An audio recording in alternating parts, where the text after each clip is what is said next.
It's amazing how stiff the hull got once those fillets dried on the inside. Now we can get going on this pincushion exterior and clip all the wires.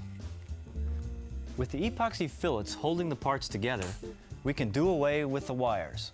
I use a pair of wire cutters to nip the wires off as close to the wood as possible.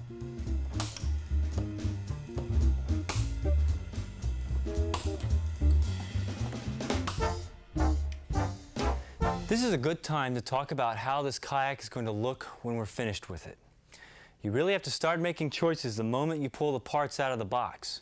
If you're going to have an all varnished finish like our display model here, you'll have to be very careful with the parts, making sure you don't scratch them or do anything that will show up in the boat finish. Any gouge in the wood and it's up in flames.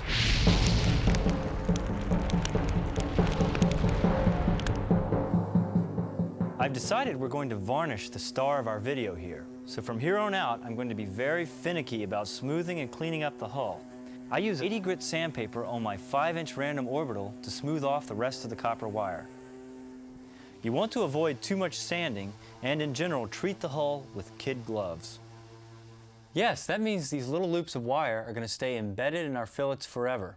On larger boats, or with thicker wire than this 18 gauge stuff we're using, you might want to pull them all the way out. But wires this small will never hurt the finish, so we're going to leave them in. Now, before we fiberglass the exterior of the hull, the edges of the boat have to be smoothly rounded over. Fiberglass won't lay over a sharp edge. I go for at least a 3/8 inch round over. Use your random orbital sander for this. Remember, it needs to be a neat job because you will see it through the varnish. Look at this. Sometimes the bottom panels will overhang the side panels a little bit at the stern. This is no big deal. Just sand them flush and round them over as with the bow. The bow and stern need to be rounded over completely. I use a sander for this step as well. Since we're going to have a varnished boat, it's very important that the last thing we do is make the wood look exactly like we want it to look finished.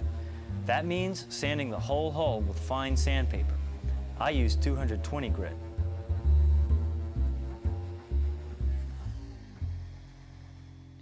There'll probably be some little gaps where the panels meet.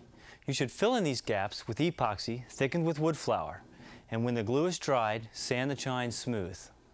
Now, repeat after me. Sanding is fun. Sanding is fun. Sanding is fun. Sanding is fun. Sanding is fun. Sanding is fun. Sanding is fun.